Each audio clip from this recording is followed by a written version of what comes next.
Bienvenue dans la classe de Maître Corbos.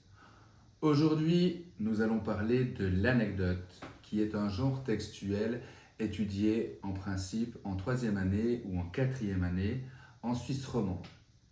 Eh bien, il y a quelques éléments qui sont importants à retenir au sujet de ce genre textuel. Il est notamment important de savoir qu'une anecdote est une histoire courte.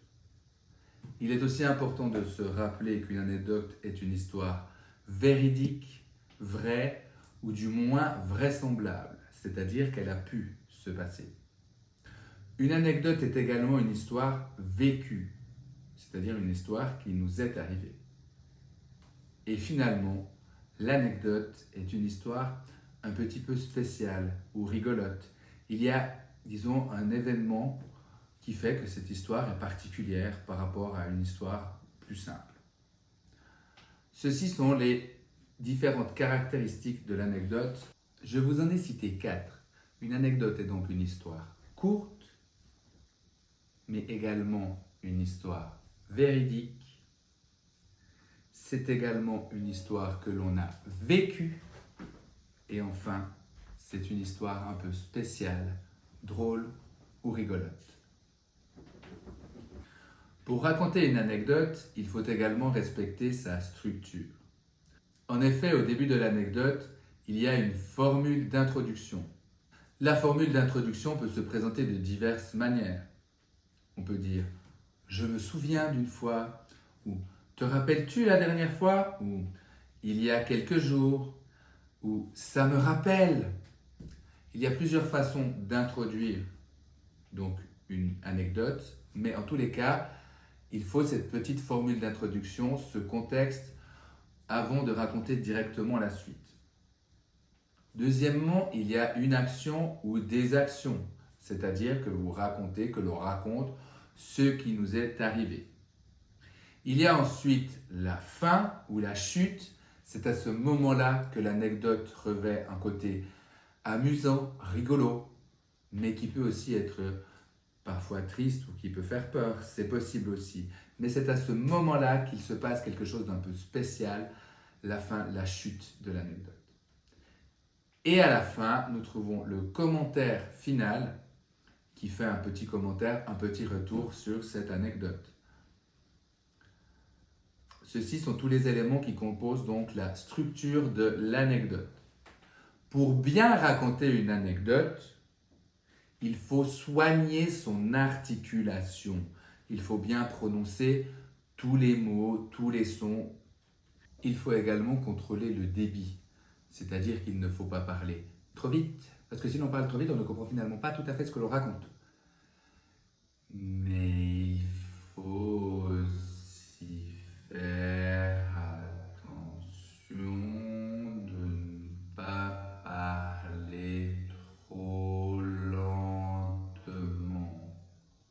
Ceci afin de rendre votre anecdote bien compréhensible. Il faut également veiller à surveiller son volume pour ne pas parler trop fort, mais ne pas parler non plus trop doucement. Et finalement, il faut aussi soigner son intonation, car si l'intonation est toujours la même, l'anecdote ne sera pas très intéressante à écouter.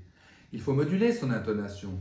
Des fois, on parle un peu plus haut, des fois, on parle un peu plus bas.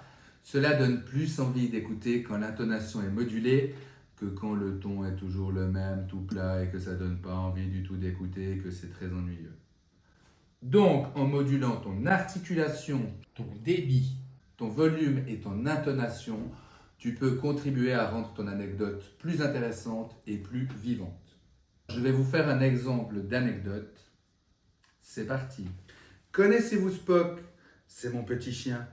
Un petit pincher bien curieux et parfois un peu coquin. Et voici Chat.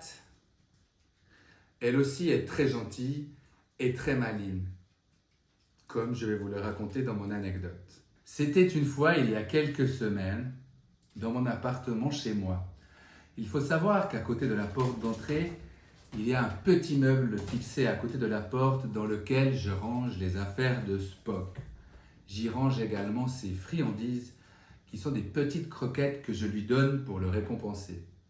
Évidemment, ces friandises sont hors de portée des animaux afin qu'ils ne puissent pas les manger. Eh bien, il y a quelque temps donc, j'ai entreposé quelques cartons à côté de la porte et juste au-dessous de ce meuble.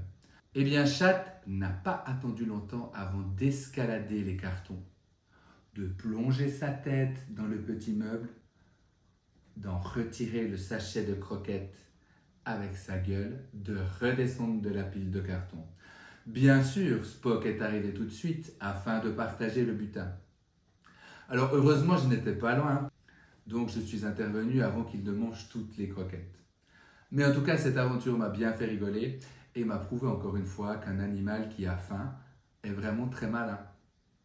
Voilà, c'est tout pour aujourd'hui.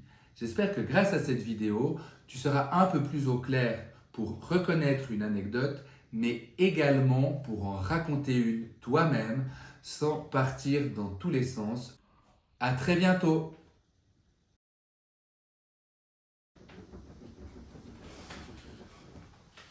C'est bien, dans un Thermomix, le chien qui grave.